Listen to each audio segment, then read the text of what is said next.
Thanks, thanks, said Monte Cristo, judging from the steward's utter prostration that he could not stretch the cord further without danger of breaking it.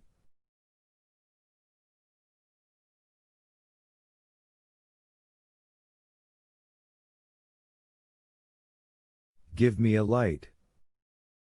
Shall I accompany you, monsieur? No, it is unnecessary, Bertuccio will show me a light.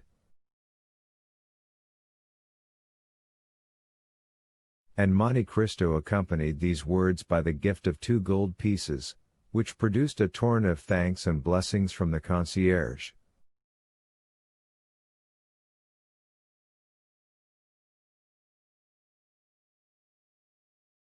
Ah, monsieur, said he, after having vainly searched on the mantelpiece and the shelves, I have not got any candles.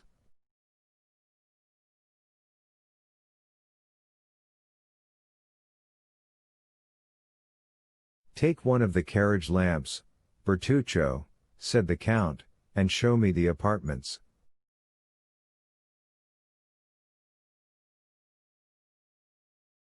The steward obeyed in silence, but it was easy to see, from the manner in which the hand that held the light trembled, how much it cost him to obey.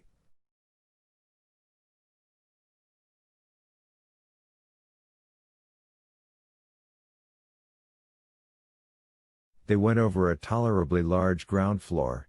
A second floor consisted of a salon, a bathroom, and 2 bedrooms. Near one of the bedrooms they came to a winding staircase that led down to the garden.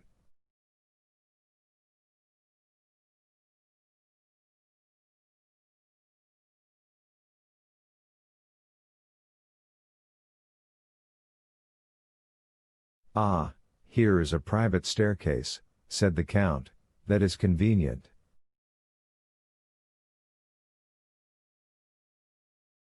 Light me, M. Bertuccio, and go first, we will see where it leads to.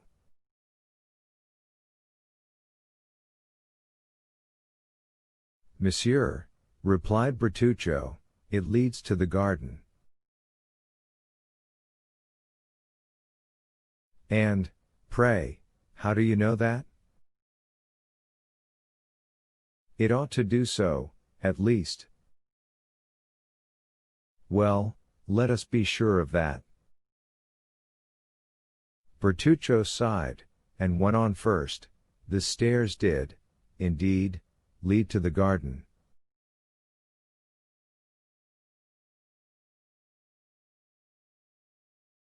At the outer door the steward paused. Go on, Monsieur Bertuccio, said the Count. But he who was addressed stood there, stupefied, bewildered, stunned. His haggard eyes glanced around, as if in search of the traces of some terrible event, and with his clenched hands he seemed striving to shut out horrible recollections.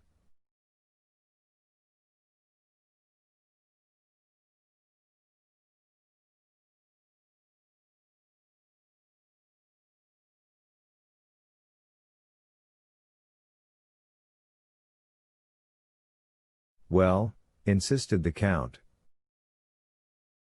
No, no, cried Bertuccio, setting down the lantern at the angle of the interior wall. No, monsieur, it is impossible, I can go no farther.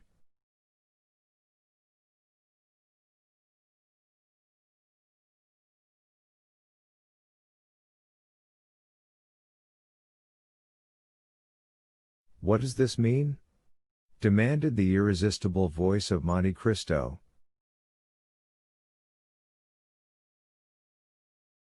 Why, you must see, Your Excellency, cried the steward, that this is not natural, that, having a house to purchase, you purchase it exactly at Auteuil, and that, purchasing it at Auteuil, this house should be number 28, Rue de la Fontaine.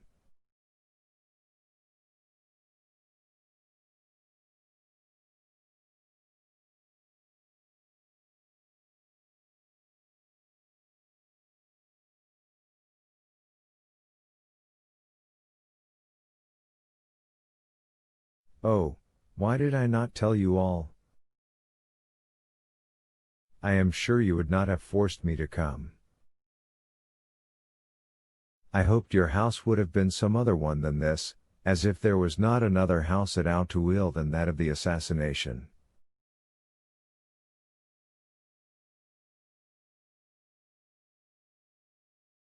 What?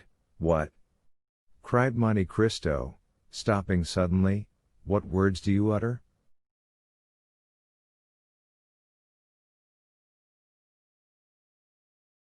Devil of a man, Corsican that you are, always mysteries or superstitions.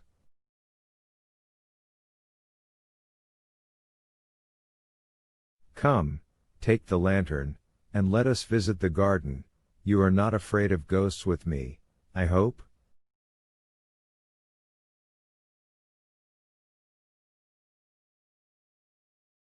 Bertuccio raised the lantern, and obeyed. The door, as it opened, disclosed a gloomy sky, in which the moon strove vainly to struggle through a sea of clouds that covered her with billows of vapor which she illumined for an instant, only to sink into obscurity.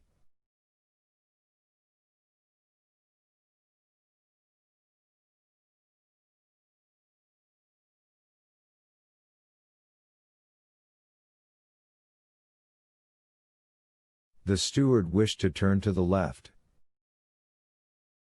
No, monsieur, said Monte Cristo. What is the use of following the alleys?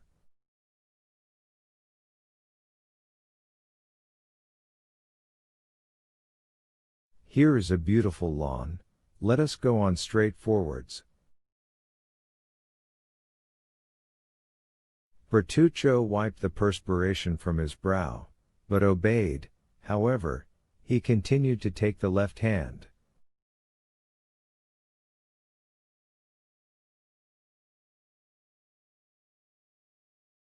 Monte Cristo, on the contrary, took the right hand. Arrived near a clump of trees, he stopped.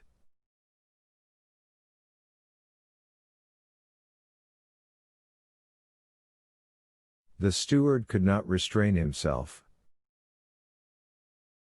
Move, monsieur, move away, I entreat you, you are exactly in the spot.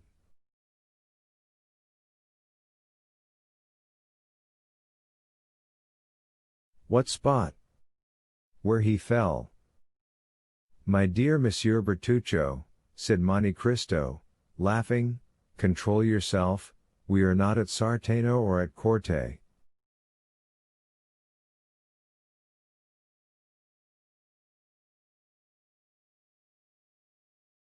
This is not a Corsican arbor, but an English garden, badly kept, I own, but still you must not calumniate it for that.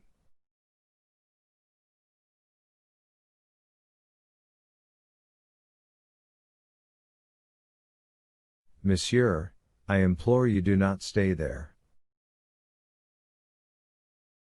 I think you are going mad, Bertuccio, said the Count coldly. If that is the case, I warn you, I shall have you put in a lunatic asylum.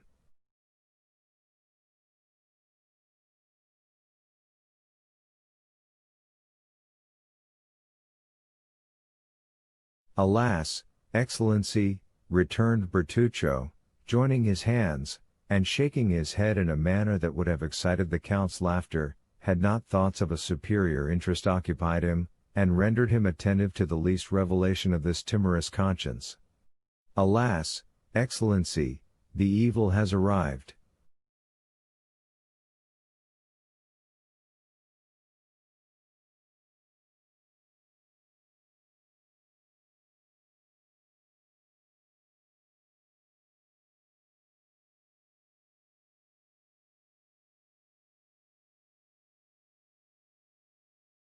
Bertuccio, said the Count, I am very glad to tell you, that while you gesticulate, you wring your hands and roll your eyes like a man possessed by a devil who will not leave him, and I have always observed, that the devil most obstinate to be expelled is a secret.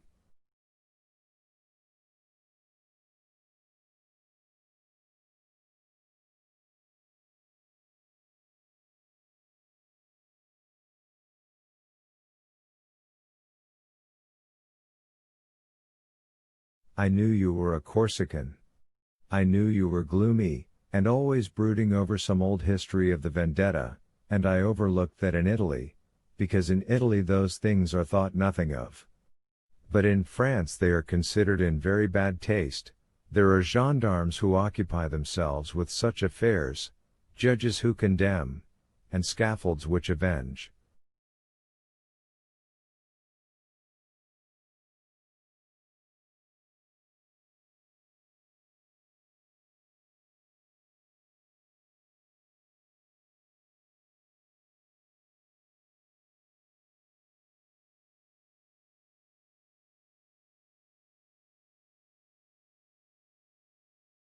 Bertuccio clasped his hands, and as, in all these evolutions, he did not let fall the lantern, the light showed his pale and altered countenance.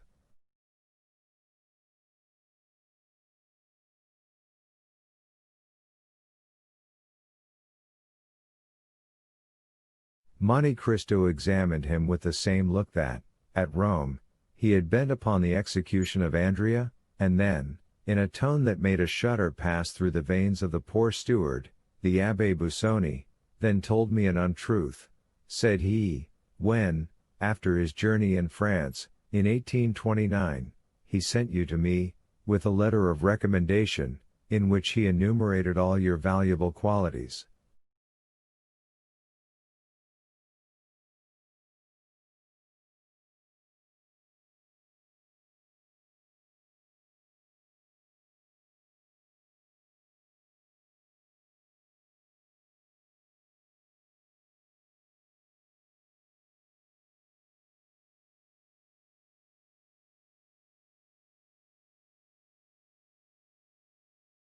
Well, I shall write to the Abbé, I shall hold him responsible for his protégé's misconduct, and I shall soon know all about this assassination.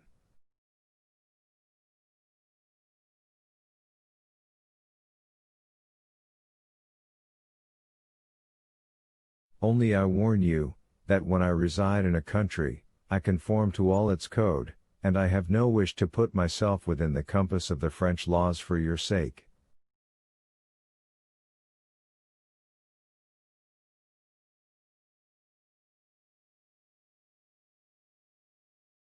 Oh, do not do that, Excellency, I have always served you faithfully, cried Bertuccio, in despair.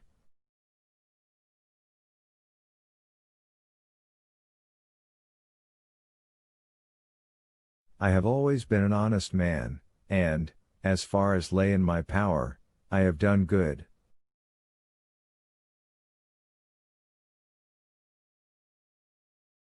I do not deny it, returned the Count, but why are you thus agitated? It is a bad sign, a quiet conscience does not occasion such paleness in the cheeks, and such fever in the hands of a man.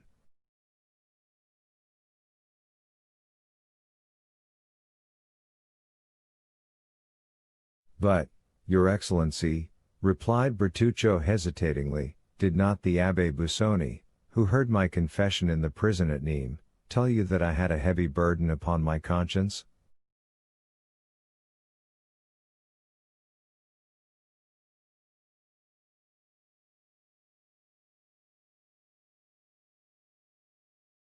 Yes, but as he said you would make an excellent steward, I concluded you had stolen, that was all.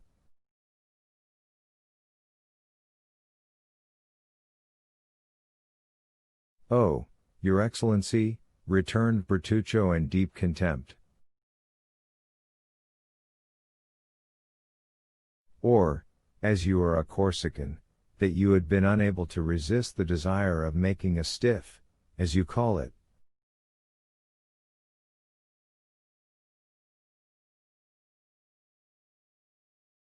Yes, my good master, cried Bertuccio, casting himself at the Count's feet, it was simply vengeance, nothing else.